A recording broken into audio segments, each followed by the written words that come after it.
Today's lesson is just really a review of simplifying radicals, okay? So before we begin, we're going to need a list of perfect squares, okay? So let me go ahead and put the perfect squares here.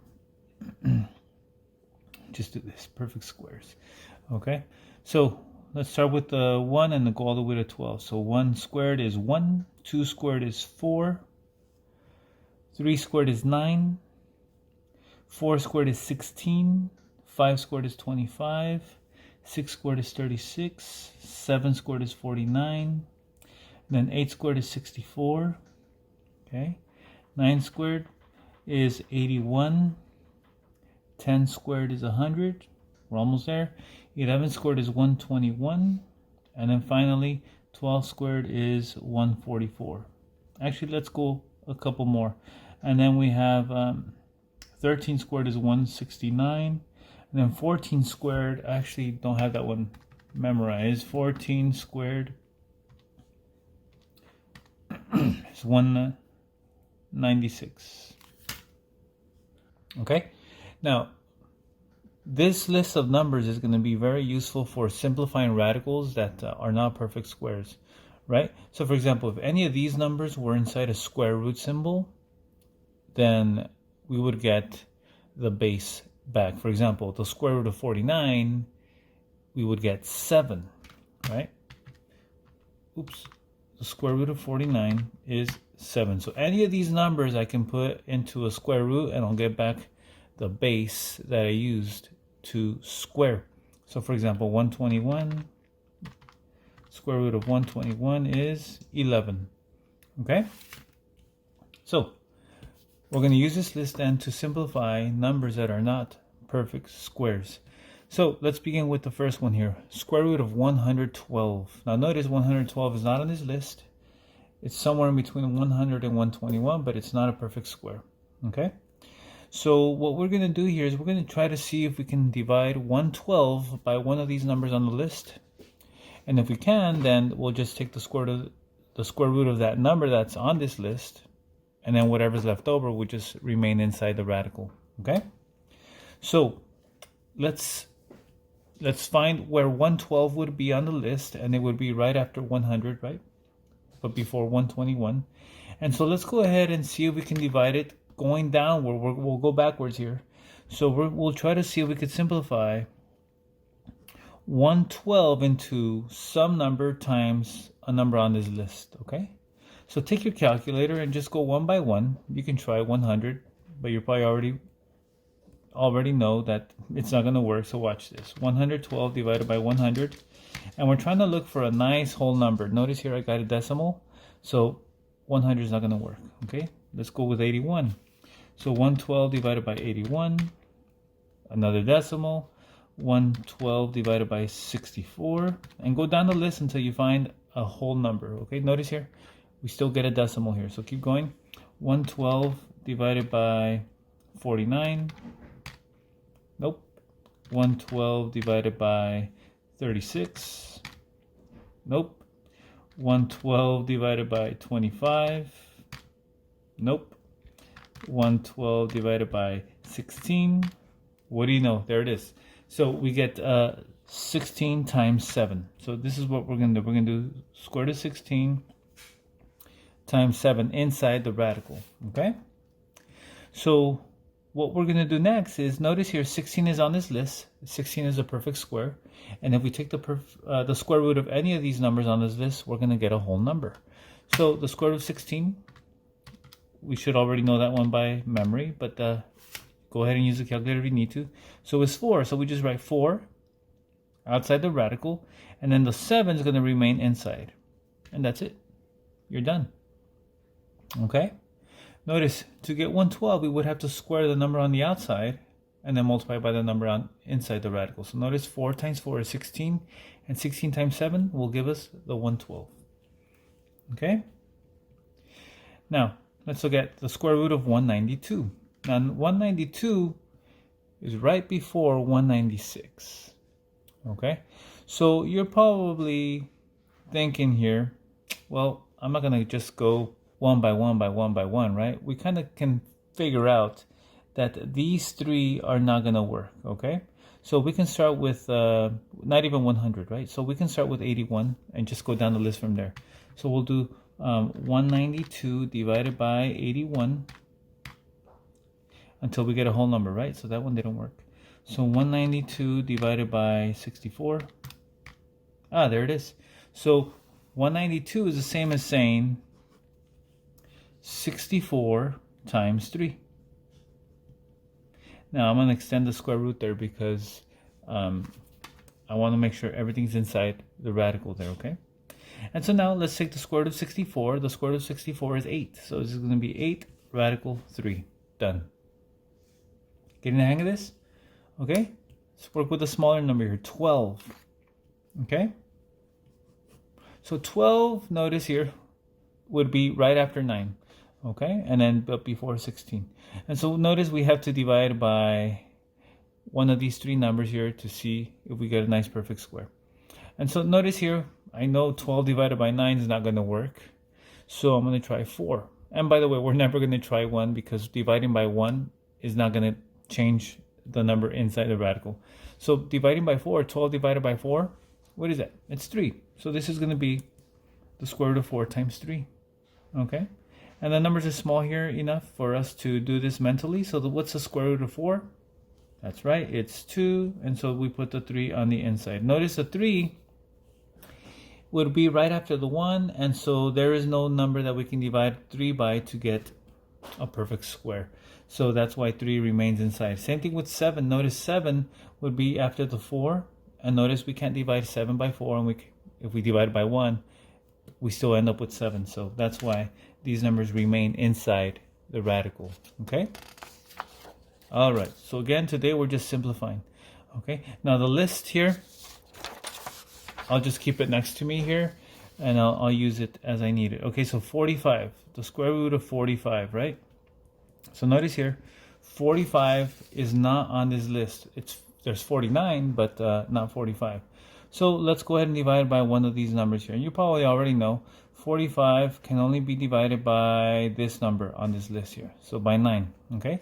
So that's going to be 9 times 5.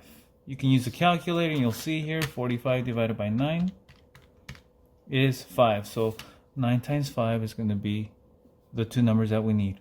Okay, and so what's the square root of 9? Well, that's 3, and then the 5 stays on the inside. Again, why does it stay on the inside? Well, because notice here, 5 would be right after the 4 here, and we can't divide 5 by any of these two numbers before them and get a smaller number or get another perfect square. 27, okay? 27 again is a number small enough. It would be right after the 25 here. And so can we divide it by 25? Nope. What about 16? Nope. What about 9? Is 27 divisible by 9? 27 divided by 9 is 3. So this is going to be 9 times 3. And so what's the square root of 9? That's 3. We just did that one up here. And notice the 3 is going to remain inside the radical.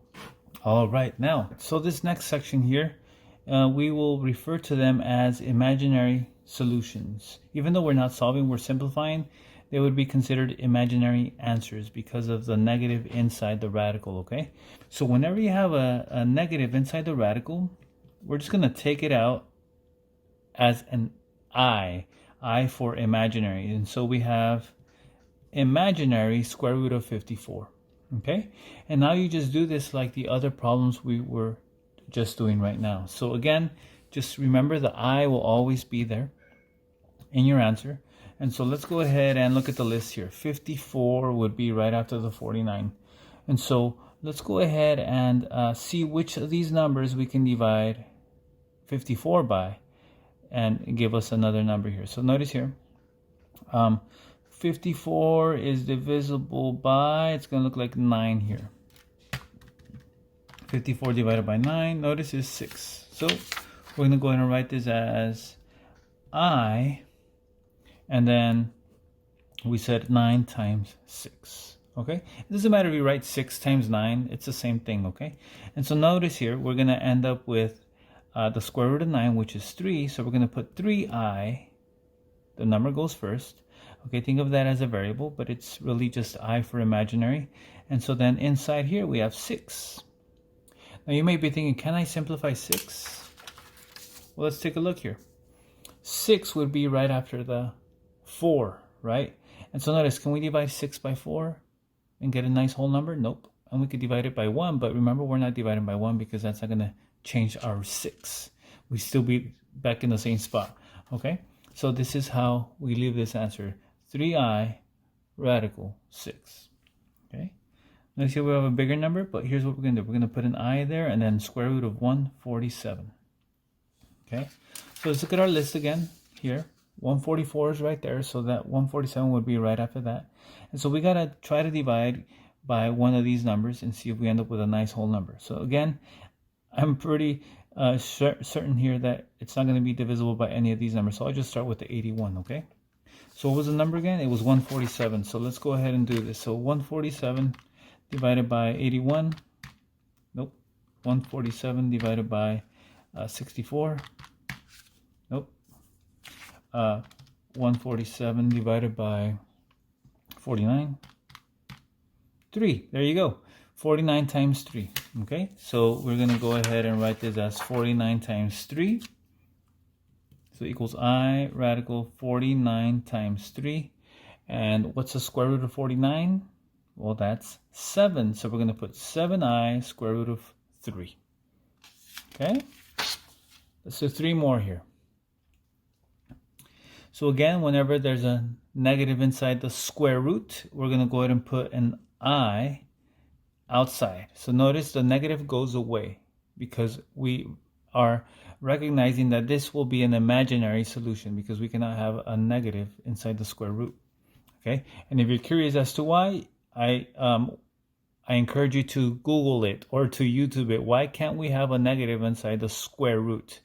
Okay, it's only inside a square root that we can't have it, and any other even root. So 75 here. Notice 75 is not a perfect square already, so we need to find a number that it can be divisible by. Now 75 is a very common number when it comes to money, right? If you're thinking of quarters, right? You get change for $1 in quarters, you get 4 quarters, right? And so how much is 3 quarters? Well, it's 75 cents. So notice here, 75 is actually divisible by the 25. Notice 75 divided by 25 is 3. So that's what we're going to use here. We're going to do I square root of 25 times 3. And what's the square root of 25? That is 5. So we're going to say 5i square root of 3. Okay. All right. Oops, I forgot to put a negative here, guys. So we'll put a negative inside each of these, okay? So this will be the square root of negative 40. Okay, so we're going to do I square root of 40. And then this will be I, and then let's find a number here on the list that we can divide 40 by. Well, 40 would be right here. I know I can't divide it by 36, 25, 16, 9. Wait a minute, I could divide it by 4, can't I? So this will be 4 times 10. Isn't that 40? Yes, it is. So what's the square root of 4? Well, that's 2. So my answer is going to be 2i radical 10. And you're probably wondering, hey, wait a minute, what about 10? Well, remember, 10 would go right here on the list. And notice we can't divide 10 by 9 or 4. Okay, so that's why 10 remains inside the radical unchanged. Okay, last one here. It's going to be I square root of 108. And so this is going to be I square root of, and let's go ahead and find a number here. 108 would be right there. And so, well, I know I can't divide by 100. Notice here what happens. I mean, 100 and 108 are too close together. So 108 divided by 100. And I know I'm saying 108 incorrectly. Technically, it should be 108. But you know what? It's okay. We know what I'm trying to say. So 108 divided by which of these numbers would work? Let's try 64. Nope. 108 divided by 49. Nope. 108 divided by 36. There you go. 3. Okay. So this is going to be what did we say? It was 36 times 3. All right. And so what's the square root of 36? Well, that's 6. So we're going to put 6i radical 3. Okay. So today, that's all you guys are going to do. You're going to practice simplifying radicals.